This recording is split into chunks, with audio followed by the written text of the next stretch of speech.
Just in case you missed it, it's the top 5 sports talkers of the day. Now, it's time for Dan Barrero's Top 5 at 5. Brought to you by Gutter Helmet of Minnesota. Never clean your gutters again. Learn more at gutterhelmetmn.com. We have no idea, Gaardsy, how lucky we are to have Luigi in studio. Well, I have an idea. He's going to be here for Minneapolis, St. Paul for 8 minutes. And then he's back out to locations like Hawaii, Hawaiian Islands, things like that. I'm shocked you're here at all. Isn't he just here on a layover? Isn't he going? Didn't he already land and he's got to go right back out to the airport? I missed you guys. I missed you too, man, for sure. That's why I had to come in. That's outstanding. We could have used you at the green carpet deal opening night if you're a Minnesota Wild. We broadcast from the X, had a great conversation with Billy Guerin, a couple of players. Russo Radio is causing trouble, as he is wont to do. So it went very, very well. We're going to talk plenty of hockey with Louie. If you have questions, hit the inbox or the text line, 646-86. Believe it or not, I also want to talk the big Twins ownership news with Louie as well. But where do we want to start the top 5? Well, we'll just mention Louie's going to be here for the hour, so Wild and Blues tonight on the Fan. We'll handle that. Everything will be fine. Do we have any healthy players? We got a couple. Oh, okay. I'll be sure. We're going to get to that, too. Yeah, we got a couple. Gus Bus is back. Gus is playing well. Off to a nice start. He's off to a very nice start. So we'll get to all of that with Luigi. The Minnesota Timberwolves are back tomorrow, and they are we're going to see the debut, Dan, of the new starting 5. Julius Randle is expected to make his Wolves debut. About time. He's the lone wolf that has not played. Dante DiVincenzo's already been in multiple brawls. Julius Randle, maybe it was a good idea not to have Julius also in the New York game. That could be. That could have been bad. So anyway, Finchie said yesterday that to Alan Horton and others, the goal is, he said, that's the goal, but you can always have a plan in the preseason. You have to stay flexible with what's going on with availability. But Horton says he reiterated after practice today that Julius is expected to make his Wolves debut tomorrow night when the Wolves play Chicago. Their next home game preseason is against the Nuggets. Right? Against the Nuggets because of the Lynx. Exactly. Who have their game 3 tomorrow night as well. I said this to with Johnny yesterday, and he agrees. I mean, the biggest question that has surfaced over the course of this preseason is whether the ball will continue to move and the Wolves will play with the offensive flow that they have to this point without Randle. Because it's a smaller lineup, you could say, with the obvious exception of Rudy. And I think of Nas as small, even though he's a tall man. But the ball's moved. A lot of good wing players, a lot of movement, fast breaks, the whole bit. So the key question, Louie, and this is always the case when you make a big trade like this, is he's a good player. Randall's a legitimate NBA all-star, but you got to fit him. You got to fit him in, and where is he going to fit? And that's what I want to see. I don't want the ball to stop with him. I want to see some of the same flow, and I think that's the reason to be curious, even though it's going to be a preseason game. How does he fit into what else you've been doing offensively? Well, first of all, they're not that much smaller. You maybe lose 2 inches on one guy, and people are there. And remember, there were times in the year when we said you can't have both these guys on the team. So I think that Towns and Gobert. I think that the trade's going to work out really well for the Wolves, and they've been so much fun to play. Finch has done a great job, and these guys seem to really like him, and they're all buying into the system. So I don't think they're going to have any problem with ball movement come the fall when the season starts. DiVincenzo has been really good in just short bursts. There's no reason to play anybody in the preseason a lot. He has been feisty. He's been all the things you'd hope for. And he, I think already, it's fair to say, has captured the imagination of Anthony Edwards, which is not a bad thing. If you got your best player captivated by a player on your side, all the better. I think it's fairly clear early that Edwards has been very intrigued by what he has seen from Dante, especially offensively. The long-rumored and awaited Devontae Adams to the New York Jets trade finally is official. Rodgers in the Pat McAfee show, Aaron Rodgers says, obviously, I'm really excited. It's on us now. We're going all in. I would have started my all in earlier. Yes. They're 2-4, and they've gotten a coach fired after they lose last night 23-20 to the Buffalo Bills. The kicker was awful last night. Yeah, that didn't help. That's true. Kickers, man, they can screw. They can mess it up. Yeah. The Raiders will get a 2025 conditional third-round pick in the trade. It could improve to a second-round selection if Adams is a first or second-team All-Pro, which seems unlikely, or is on the Jets' active roster for the AFC Championship game or Super Bowl. So that one, theoretically, could happen. He did also restructure his contract to lower his salary to $3.21 million in terms of the cap. And let me see if there's anything else I need to mention. Besides the fact that I didn't even think about this, Adams is 32 years old. He's had a great run, obviously a great career. That's 32 older than I realized, years old, but there you go. Devontae Adams there. Amari Cooper going to the Buffalo Bills, who won last night, but have yet to replace Diggsy. And so they're, speaking of going all in, looking to help Josh Allen as well. Louis, I think two things can be true at the same time. I'm not sure this is going to save anything for the Jets, but I do think once you commit to Aaron Rodgers at this late date, you do have to you have to be all in to the degree that you're going to do whatever it takes to give whatever, even if it's a minimal chance that you can do something with him, a chance to do something, right? I don't know that they had a choice. I'm actually surprised that it took so long to get Devontae Adams. I would have thought they would have gone right after him at the beginning, or some other receiver. They looked okay against the Vikings. Aaron Rodgers looked slow to me, so I don't know. He was very inconsistent. Really slowed down, and it has been inconsistent. Yeah. So I know that they're just a couple games out, and they could have won the game last night. And it has to be great for the fans that they see the Hail Mary pass at the end of the half. But he's the Hail Mary master. Overall, I think they can have a better season than they've been having last couple. But I don't expect too much from them. I don't either. I think Rodgers looked better last night than he did against the Vikings, but still in and out. And as you say, still he just doesn't have quite the same mobility. So we'll see. But once you once you tether yourself to Rodgers at this late date, you pretty much have to do whatever you have to do, even if it ends up blowing up in your face. The New York Mets responded from getting crushed in Game 1 of the NLCS by, in some ways, crushing the Dodgers in Game 2. The Mets win 7-3 in Los Angeles yesterday, so they even that series up at a game apiece. The Yankees, in front of Taylor Swift and Travis Kelce, won Game 1 against the Guardians 5-2 last night. Game 2 in the Bronx tonight. With Garrett Cole on the mound for the Yankees. So Game 2 is tonight, and then Game 3 back in New York for Dodgers-Mets is tomorrow night. There you have it. They're still playing baseball. Yeah. It's still going. I had to triple check all the matchups and stuff. But that's the reality of it. And we're going to get to Twins ownership, the big bombshell announcement last week with Louis a little bit later. The Fan and Two Men in the Junk Truck want to give you a shot to put $1,000 in your hand with our National Cash Contest. Final keyword of the evening is money.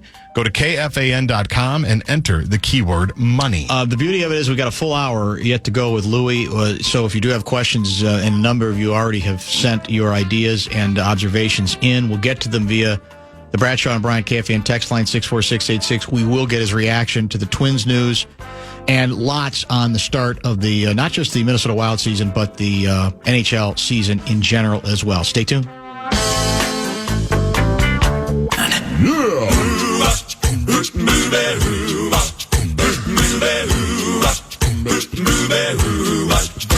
Well, she sneaks around the world from Kiev to Carolina. She's a sticky-fingered filcher from Berlin down to Belize.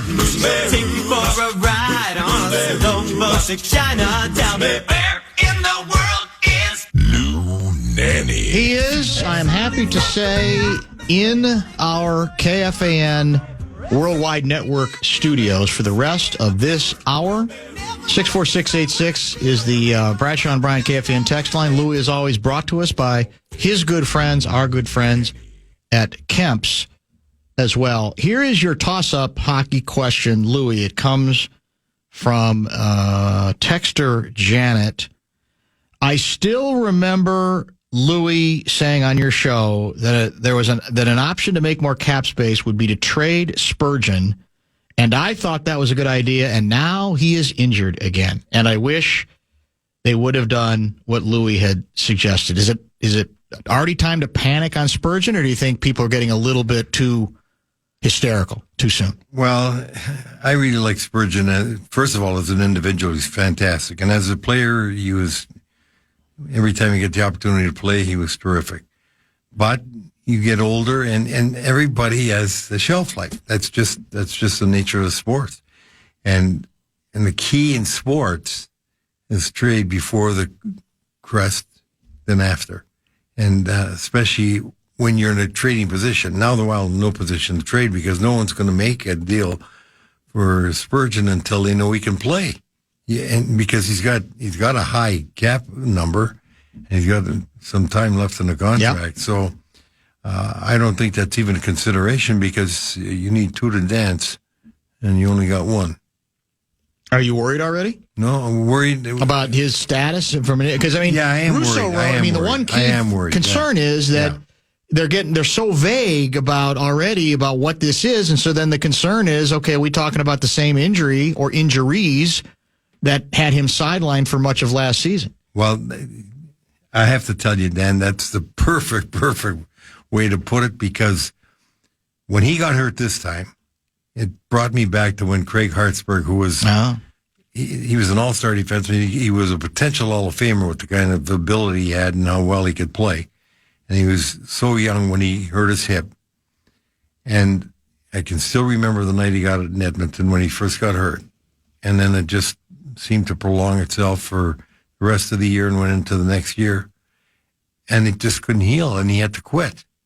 I mean, he's like an Orr. Bobby Orr quit at 28, and Hartsy, I don't think it was even 28. He might have just been 28 when that happened. And I then thought when Jared got that, I hope it's not something like Hartsburg had, because then, you're just going to not be able to compete with that kind of injury. It just doesn't go away. It is, again, it's a long season. It's a long way from here to there, but it is uncanny, is it not, that already, right out of the chute, we're talking about two key players, and maybe one not available for a while. After what, this last season was, what they endured last season, you do start to wonder. It almost feels, Buxton-like with the Twins, where you go, well, there's some guys they can't stay healthy, but the problem is these guys are so important. The margin for error with this team right now is so thin, you can't really afford, especially given the schedule, which we all know, 7 straight road games now after a couple at home, and the desire to start quicker than they did a year ago, which kind of put them behind the 8 ball. Well, I'm not so concerned about Eriksson. Like, he just broke his nose, which, he'll probably play tonight. He should play tonight. He can get a visor on. How many times did you break your nose, would you say? Too many to talk. In fact, let me tell you a funny story about the last one I had. So we're flying. We played in Vancouver on a Thursday night. We're flying from Vancouver to Boston to play Saturday afternoon. So I'm sitting on the plane with Doc Rose, and I turned to him. I'll never forget this. And I turned to him. I said, Doc, look, I'm going to retire at the end of the year. I want my nose fixed. And he said, what do you mean? I said, I want this nose fixed. It's crooked. I said, I never had a right turn in my nose before. And he said, I have no record of it. I said, you got no record? I said, I broke it twice in training camp, for crying out loud. No record of it. And so the next afternoon we're playing. It's the end of the first period. Not quite the end. There's about 3 minutes to go, and we got Boston hemmed in, and one of the defensemen slapped the puck out. And I don't know if it was a glare from above or something. I go to block it. I lose sight of it. Ooh. Hits me right in the nose. I go down, and by the time I'm getting up, Doc's out there, and I said, now you got a record. And so I went right over to the Massachusetts eye, ear, nose, and throat place. And they go in there and say, this nose is a mess. You'll have to stay and we'll fix it. Don't worry. I said, look, Doc, I says, I got a $200 gift certificate for Bond Clothes in Philadelphia. We go to Philadelphia tonight at 7:00. I'm going to use that certificate. I said, I'm going to be on that plane. I said, whatever you have to do. Whatever you do, you do. And he put this pipe in my nose. It's like rockets going off in my head. Boom, boom, boom. And he cauterized it in about 8 places. So I felt pretty good. And I'm on the plane the next day. I go, and I'm doing a radio show at the time. And so in the afternoon, 76ers are playing. And I don't have a mask. In those days, you had no, face masks and hardly helmets. And so I can't play. So I go into the locker room and 76ers after the game and I tell the guy I want to interview Julius Erving. So, okay, he goes back there, and I'm walking over to her and said, what happened to you? I said, I got a puck in the nose. Why do you play a stupid sport like that? So that night, I go, and at the end of the first period, they asked me to go on television. My face is a mess. I go on television, and I'm not very handy around the house, so I go on television, and after it's over, after the game, I call him. My wife says, how could you go on television like that? I said, Francine, they gave me a Boyd and Decker or whatever it is, the drill. I said, so now you got a new drill. We didn't have that drill before. You're going to love this. I said, who cares? Next morning, 9:00, I was at Bond when he opened up. I got a $200 There it is. blue You got it. And that was it. Oh, that's tremendous. So, yeah, I assume the average NHL player, it's endless how many broken noses they get. I mean, right? it just, especially back in those days when there was no protection. You had nothing. Yeah. You get hit in the nose with sticks and punches and pucks and elbows. I always look at Tom Youngans. I don't know how he breathes. Some of them are really bad. All right, so we're very early into this season. Any impressions? What are we seeing so far? Well, one of the thoughts that we were very concerned about was the goaltending, and I'm happy to say that Gustafsson looks like he looked a couple of years ago, and their record wouldn't even be where they are right now. He stole, a couple of games, I think, and that was at least got a point. That was good to see. Unfortunately, Fleury in his game didn't look as sharp, and now we'll see what the goaltender Wolfstead does, and the Swede's going to be in probably tonight. And then it makes you think it's unfortunate if, Gus plays like this all year, then you would have had another, $3 million in the cap space to use. We worried about the thinness on defense, and already now that's going to be exposed with Spurgeon, so that's it. And what's, I think, even though it's been sporadic, both the first line and second line, they haven't had too good, the game together good, but they've been good enough, one of them each night to make it worthwhile, where they get a point or a win, and we like that. I'd like to see more production on the third line, but you don't know who's going to be centering that third line with Flynn and Trennan yet. And the fourth line, I'm glad that they signed Travis Boyd, and I think that they got to give Boyd's played almost he's played 298 games in the National Hockey League, and his statistics aren't too bad, and he's played on some good teams. So he's up there right now as the extra forward, but I would be trying him, and I might be wrong. I don't think so this early, but I'd still like to see Ogren playing and getting a lot of ice time in Iowa, and I'd rather see Travis Boyd up here because he's a proven thing, and I think it would really help the Swede if he's down there. Look what happened to Ulrik Eriksson. And Eriksson. Yeah, Eriksson. Yeah, I'm with you. He got really confident down on the minors, and I think that's what you need with Ogren. And I think that when you try and get players up there too quick, sometimes it maybe slows their development down if it doesn't hurt them. And Eriksson, he's continued to develop from the beginning. And I think that would be better for Ogren down there. And if you got Boyd up here, who's already had 300 games, you got a little more experience and ability to both check and play offensive. So I'm happy that, the forwards are overall pretty strong. But again, the good thing is that they signed some other good guys, and I think they got more depth than they had last year down on the minors for the forwards. What do you think? I mean, what are your general impressions beyond what you just said of what Ogren can become? Well, you like the things that the strong points that he has. He's fast.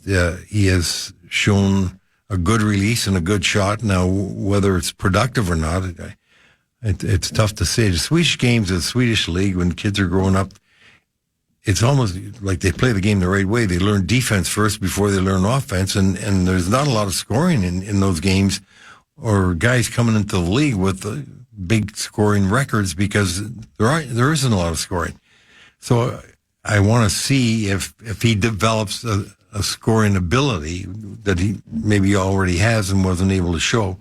And if he can do that, then, you're looking at another pretty good player.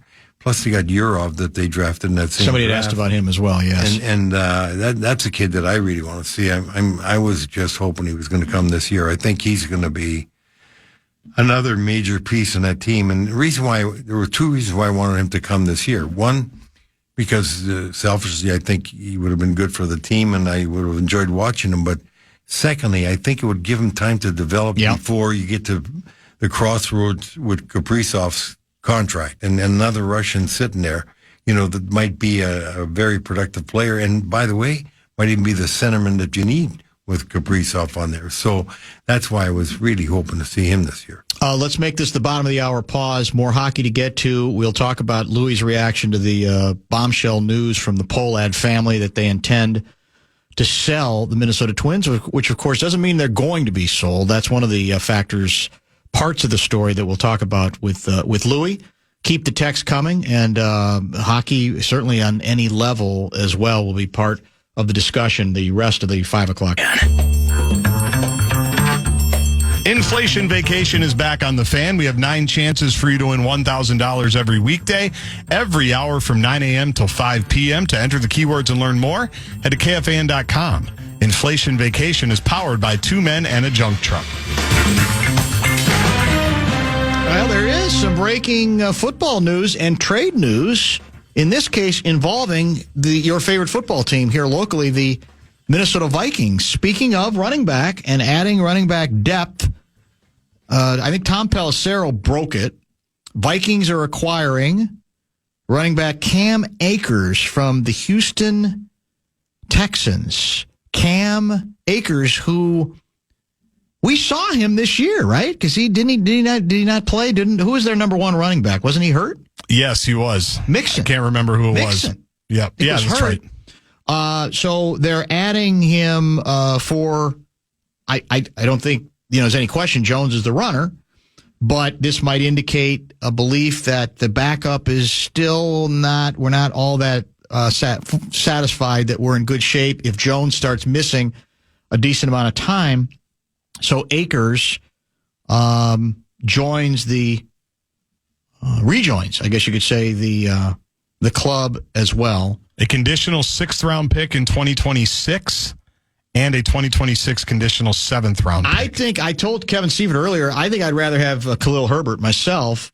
I think a little sneaky good running back who's buried on the Bears depth chart. Now, there's always the question, Louis, how are you about trading within a division? Because although a lot of teams, we got Hawkinson from within the division, so it's not unprecedented.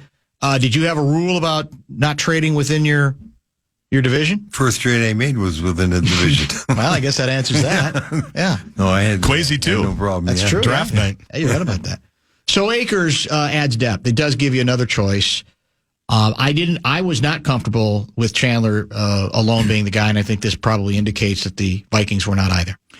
That's right, and it surprises me that he was given up for, so we still got a lot of games left in the season. Yep. And it's not really a high price, although for the Vikings, if they have to give up 2 draft choices or 6th or 7th or whatever it is, right. It's just another one going because they don't have too many as it is now. Next year, I think they only have 3, don't they? That's right. As of now, they only have 3. That's correct.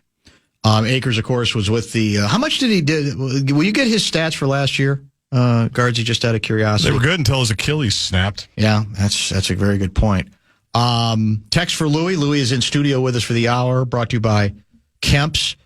Before we talk more hockey, let's talk about the bombshell news dropped by the Pohlads. We're hearing now, after the fact, that they've been mulling this over since like the summer, and that I don't know how true that is.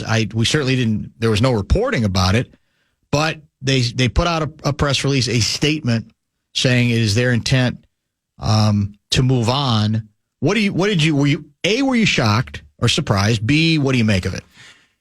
I wasn't shocked, and I know the older Pohlads, obviously, Jimmy and Bobby actually grew up right behind me. Our lots were adjacent growing up in Edina, those kids, and I was older, of course. And I think that the Pohlad family's been involved for a long time, and they've done a fantastic job. And they're just the kind of people I believe that they look at something, they've enjoyed it, they think that there's other things going on in life, and it's not something that captivates them like some of the other owners that really want to just have their name in the paper all the time. So I wasn't surprised at that. And going forward now, is there a market? Do you think there will be owners willing to pay the price? I think that's what I was just going to say. I think that they're going to get more than what people are speculating in $1 billion for. When you look at some of the sales in all the sports around the leagues lately, it's almost nothing for a team to get $2 billion, no matter where you are. And if the if the Utah Hockey Club can be bought, they spent $1.2 billion for it. I don't think there's any comparison with the Minnesota Twins. So I think the number is going to be higher than that. You've hit on a key issue, and this is, I think, is part of the reason why this sort of had to happen. Because whether you agree with the approach the Pohlads took or not, it was not going to change. This was the way they did it. And you've hit on what Twins fans have to hope. That at this point, there is a personality profile for owners. Now we're talking automatically billionaires, right? They almost have to be, and even then they might, have to put together a group that understands that it might not be, quote unquote, the most profitable business, but they're bored. They got all the money in the world. And they want something else. They want something that is fun. There's an ego boost to it. Hopefully it won't be somebody who wants to run the whole team and call all the shots, but someone who says, yeah, I get it. It's illogical in some ways, but I've had all the other things. Bleep it. I'm going to go for it. That's what you're looking for now. And I do think those individuals exist. There's no doubt they exist. Just look at all the different sports teams. As a matter of fact, we have a family in town, and you've seen their name probably in the paper by now, that are tremendous baseball fans. Tremendous. And they've had a very successful life, and that's been Mark Davis and his son Marty, that are such great baseball enthusiasts that even at their age, and Mark is 1 month different than me as far as age, and he and Marty still go down every year to the fantasy baseball camp for a week and pay the money and play in these games. And they've got, the suites, the tickets, the whole works. They just love baseball. So I have to think, when you get to that stage in life, and as you were just saying, where you've been very successful, and you got the opportunity to do something different that you really love, and I would say probably love more than anything else that they've done, and they've done great things and been great business people, that you have to have an ache, and you want to just, see if you can do it. And of course, they may have to partner, and that's the key, because I do think that this number is going to be higher, and I think they're probably going to have to work with some other people to come in there. But if there was one local group that I thought was going to be the one, like Stanley Hubbard is, I don't see Stanley in that vein at all. He never had that kind of feeling, or he would have been the buyer of the Minnesota Wild when they needed a franchise, because he loves hockey more than anything else.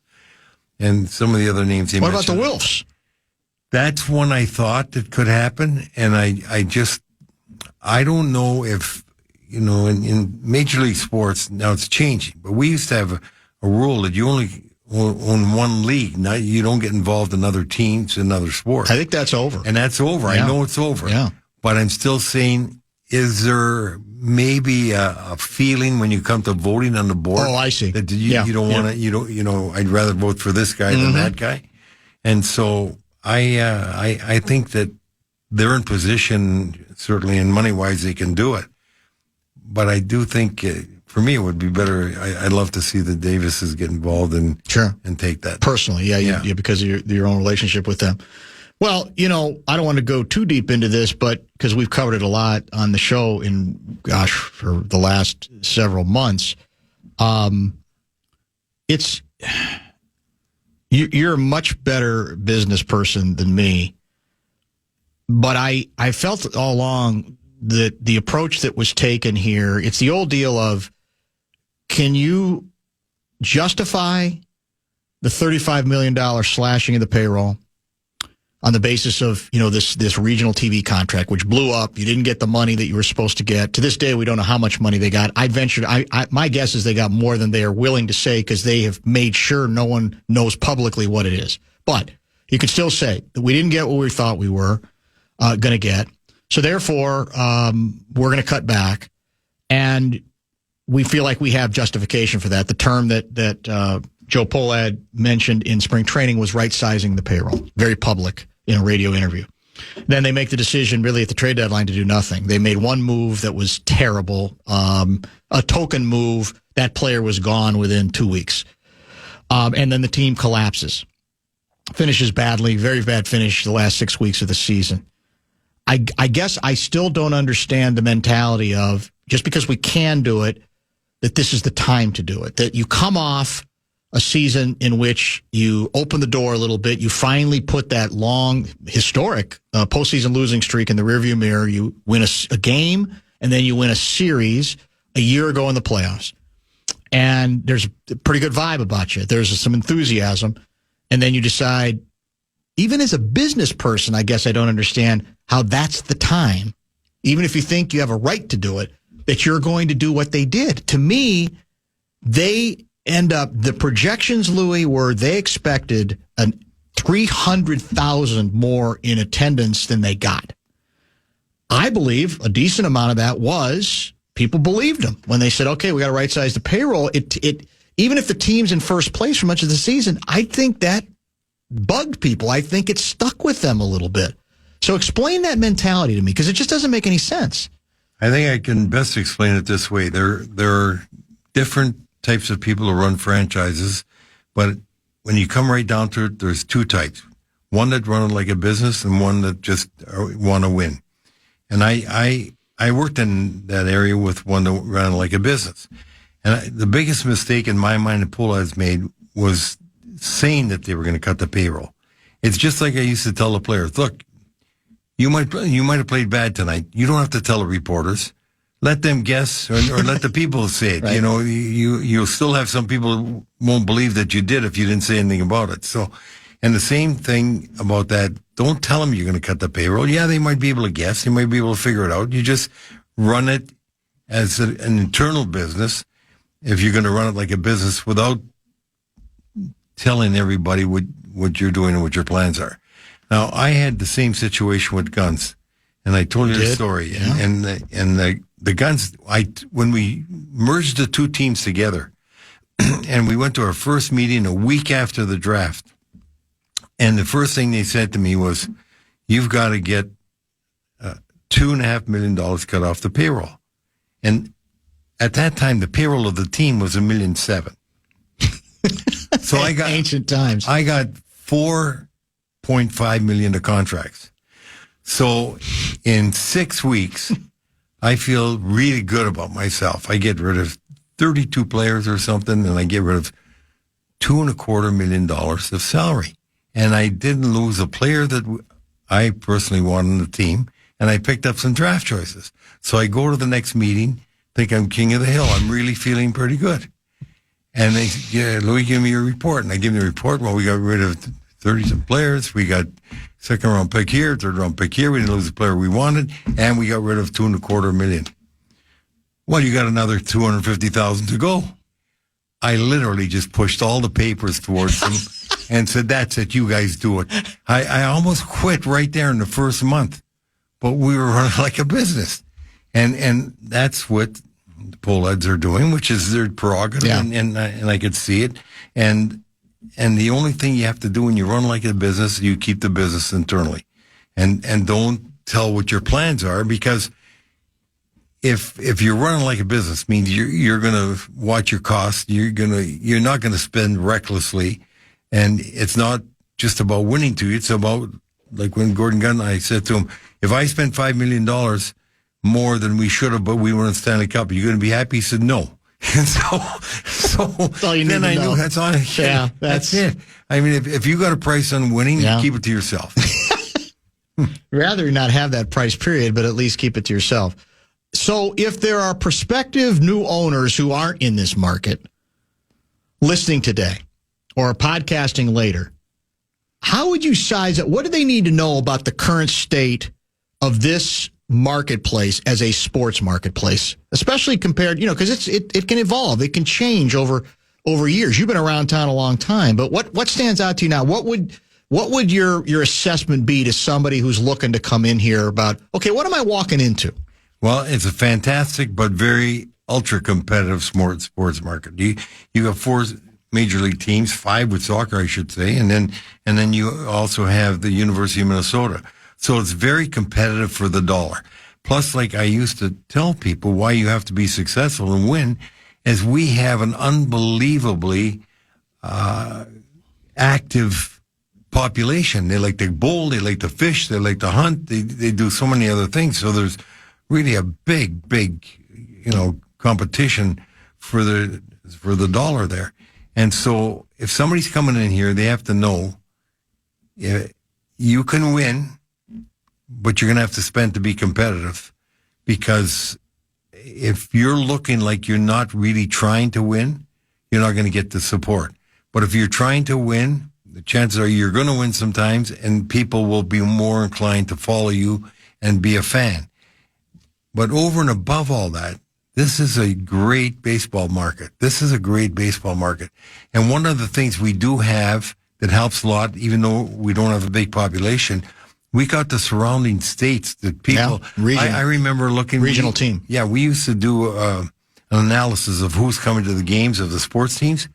Well, at a hockey game, you might have a few fans from Canada and maybe North Dakota or something, and maybe Wisconsin. You go to a baseball game, you got so many fans coming from so many of the regional area in the regional area here, with the states being so close and the weather's so good. North Dakota, South Dakota, Iowa, Wisconsin, Canada, everything. So they got a bigger drawing area than you would anticipate, because they are very fortunate too that they're playing in the right weather to travel. You're not traveling in the winter. You're not going across snow and ice. So they have an opportunity, and the television market is aided by that, because they can go out west and south and north with TV, because they don't have competition there whose markets they're cutting into. So that's the next piece of the puzzle here that is open-ended and challenging. And I dare say part of the reason the poll had said we're done with it is the sort of the previous regional sports channel cable model, at least for them, imploded, right? Mm-hmm. That company went bankrupt. They didn't get, maybe they got 50 cents on the dollar. I don't know what they got, but they didn't get, I think they were supposed to get between 45 and 54 million, somewhere in there. And there are a lot of people who say, it ain't coming that way anymore. It's going to be a while before any team of this size can get that kind of revenue again. That it's a brave new world. There's streaming involved. But it's going to take time to put that back together. Is it possible that's done? Those days are over? How does Major League, to me, part of this is leadership on the part of Major League Baseball figuring out with some sort of global solution to that problem, because they can't, whoever's owning this team can't count on that money at this point. That's right. I'll bet the Pullheads wish that they never got on the Spectrum with the North Stars at that time. Remember that? Like Neeson in Boston. Do I ever remember that? So I'd have to say that there will be opportunities in television that we're not seeing right now. And because of the market that I was just talking about, going to some other states, they can build that up. But the one thing that they do have, though, they got an opportunity to sell around the areas in the merchandising and advertising and stuff like that helps. It's still tough, because the toughest thing that they have is not being baseball. And when I say that, I mean football. And I say that I'm saying because football, they share revenues. in a way that other Exactly. teams don't. And that is huge. Can you imagine if you had to share revenues in baseball? How fortunate the Twins would be to share with the Yankees and say the Well, Dodgers there is and stuff some like- revenue sharing, it's but not the same level. Not the same level. No. And that's what I'm talking Yeah. about. If they had a better revenue sharing thing, and I'm surprised that, well, I'm not surprised because if you're making it, you're not going to vote for it, but you need a strong commissioner. You do. When they should have done it when there wasn't such a big discrepancy in the revenues that are there now, and that would have made a big difference. We have it in hockey now, and we didn't have for a long time, and Bettman put it in place, especially when the Canadian dollar, took a dive and still down in European in American dollars in Canada, but you get in revenue Canadian dollars, so you have to have some kind of sharing. Is Bettman commissioner for life? Oh yeah, easily. What he just did, I mean, he put a rabbit out of his hat with that sale to Utah for $1 billion too. Can you imagine? 2 years ago, Seattle goes for $650 million, and you're taking a team out of Phoenix going to Utah, which hasn't got that great a population area, and it's not noted. I had a farm team, and my top farm team was in Salt Lake for a long while, and to think that they were able to get $1 billion too, which means now he's already set the expansion price for $1 billion. Because $1 billion too came, $200 million went to the owners. Okay, and they, Good gig if you can get it. Yeah, and you haven't the rest. So $1 billion goes back to Manello, the guy that owned Phoenix, and he had the right to come back in within 5 years if he got a rink. Well, he didn't take 5 years; he took 5 weeks, and then he decided, I'm not coming back. So he gave up the right that he had. So now you have the $200 million we already share with the owners. You got $1 billion in essence for an expansion team or franchise, a city. So now your next one is definitely going to be at least $1 billion or $1 billion too. So he's doubled it in 3 years, and he's made. If you ever looked at the revenues, what they were when he came in, and I think it was 93 or 92. I left in 91. He came in 92, and if you look at where they are today. It's amazing. And by the way, who did the best job of expansion? He was the first in Las Vegas, which is huge. And he said First in Seattle. Yeah, first in Seattle. I mean, he's really he beat the basketball and especially basketball. And now you got football and baseball both going to football's already there in Vegas, and Oakland A's are coming next. He's done a marvelous job, and I just surprised. He's made a lot of money now, and he's got a place down in Boca, not too far. I said, Gary, when are you going to quit this? He doesn't seem. You don't like think he needs the to. money at this point? I don't think okay. so. Well, when he came in, my recollection, which may be faulty because it wouldn't be the first time, was there was some built-in resentment. The idea that you're getting this basketball, the basketball guy. We're hockey. We don't need to get the basketball, the knockoff David Stern guy. What's he know about our sport? There was a lot of resentment and suspicion, was there not?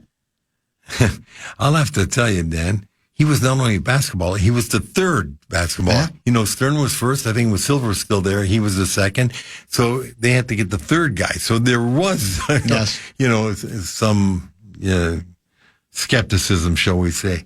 And I have to say, and his management style is so different, where he came in and all of a sudden, all the committees, all the discussions at the board level were just blown away. There was none. He just, here's what I say, here's what we do, and that's it. You got a question? Yeah, what is it? Okay, yeah, okay, we'll talk about that later. And that's it. And here he comes in and does that. But I want to tell you, a certain individual said to me, who's always been in discussions with him, at these different meetings with the players, stuff like that, he always is the smartest man in the room. He's really brilliant, and he's done a magnificent job. And there's nobody's going to try and take him on because he's been putting a lot of money in the owner's pocket since he took over. Last item, when we chatted with you last week, you're preparing for the hurricane, the latest hurricane to hit. You were, of course, on the east side, but tell me how it went, what you heard, what you saw during the couple of those tumultuous days and nights. Well, we had 5 touchdown in basically Palm Beach County in St. Louis. 3 were devastating. 1 hit Wellington, where people have their horses, the jumping horses and that. I had a friend that started our golf club for 20 years, and he retired at a home there in Wellington just about a year ago, and he decided to move to Avenir 3 weeks ago. He moved in Avenir, which is right off North Lake in the middle of West Palm. His house got blown away. And then St. He had just been there 3 days, you said? 3 weeks. 3 weeks, yeah, okay. 3 weeks. I mean, it was 3 days, yeah. And then the St. Lucie County had, I think it was 8 people killed and a lot of damage, and 2 other touched down. But the most amazing thing was, and I'm watching TV for hours and filming all these different tornadoes. Sure. They said there were 120 possible tornadoes coming. Only 5 touched down there. But they never have this kind of activity, wind activity with hurricanes. You have tornadoes. They don't usually have that. It's usually just a hurricane and strong winds, but you don't see tornadoes. Yeah. But they had this enormous amount of potential tornadoes in the state, 120 or so, and it was very, very damaging. And some of my friends, like I was telling you, Tony Esposito passed away, but his wife still lives in her house in Clearwater, and I knew she was in trouble in Helene, and this time, and their house is gone.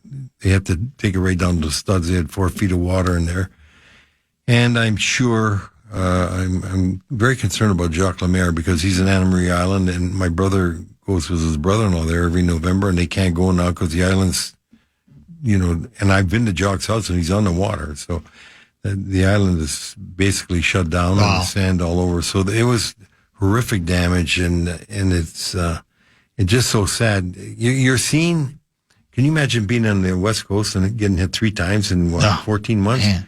And now you're seeing the things pop up in the paper where that's it. This is it. I'm going to Tennessee where they have no taxes, but they got no hurricanes. And then I'm going to one couple was on TV. We're going back to New Hampshire. There's no taxes there either. And we'll have to put up with the weather or visit, All right. So the plan, you'll be on the road next week? Yeah, I'm going to be up speaking to a group of bankers, and I'll call you from there. Okay, nice. And then the following week, is Kona? Yes. Okay, that'll be nice. And then so the next chance, because this is the window to see you. Because once we know winter hits here, you're gone all the time. So, and you won't even come back for the state tournament this year. Yeah, you don't need to. I'm going to be broadcasting Seattle and Vancouver for the Wild at that. Oh, nice. Okay, I'm going to do 4 in January. I got Ottawa, Toronto, Montreal, and Boston, and then in March I'll do Seattle, Vancouver. Perfect, even better. Yeah, great to see you. Great stuff as always. This week we will safe travels. We'll talk next week. Thanks. Nice to see you, Luigi. Brought to you by Kemp's. Brilliant as always. We'll come back. We have only one segment left. We're out early for Vikings programming and what else, Gaardsy? Oh, it goes right to the Wild. No Vikings program. No Vikings program. Straight to Louis' favorite hockey.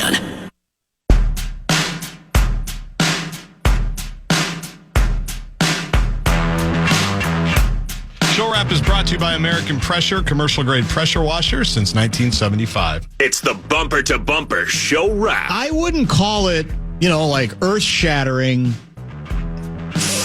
flash it across the front page sort of news by any means. The Vikings do try to add some running back depth. They're bringing back Cam Akers. Now, it's fair to say he still has to pass a physical. I don't know if that'd be an issue in his case. He's had some pretty significant injury challenges. He was most recently with a team we played and beat earlier this season, right? The Houston Texans. And he's played in 5 games for them, so the physical should be no problem. That shouldn't be any problem. 6 games with the Vikings last year, 38 carries, 138 yards, averaged 3.6 yards a carry with a tutty.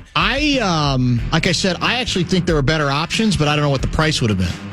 But I do think this confirms that lurking already was a concern that we can't put all our eggs in the Aaron Jones basket, and for that matter, in the Ty Chandler basket. We want another option. Now they have given themselves at least one more option, even though I think there might have been better ones available. We'll see. I mean, in a perfect world, we'll never know. And KOC loves this guy. He does love him. In a perfect world, he loves everybody who ever spent 10 minutes with the Rams. Let's be honest. Right? I mean, that's a lot of what it... That was the offense. Hey, it went well. Obviously, didn't you get a Super Bowl ring there? Did you like that Super Bowl as the offensive coordinator with Sean McVay? He didn't call any plays. It's not his fault. I know he's proven since he's a great play caller. By the way, we got clipped a little bit today by the project, you and me. How so? We got needled a little bit. We got astray? Well, a little bit of surprise that there were other people on the station who were bothered by the KOC decision to go for it on 4th down against the Packers and not kick the field goal. And the PA point was, this is who KOC is. So you can't possibly be surprised. I'm not surprised. I just don't like it. I mean, the problem I have with the, hey, it's Kevin O'Connell. Take no prisoners. That's what we do. It apparently absolves you or it eliminates any criticism ever coming his way that, well, yeah, in general, that's a good philosophy, but there may be times you carry that too far. In the end, they survived it. And we can get what the analytics say, that it was better to do exactly what he did, and the problem was they didn't get the yard, right? So I guess, though, I would just quickly add, it's not that I was surprised he did it. I didn't like it in that situation. And I don't like the excuse being, well, that's who he is. So on that basis, you're absolved, or you are again prevented from ever offering any criticism of what a coach does because that's his style. Well, that's not going to leave much room. I mean, they're still within the realm of a philosophy. Presumably, even he will cross some lines and not others in terms of taking chances.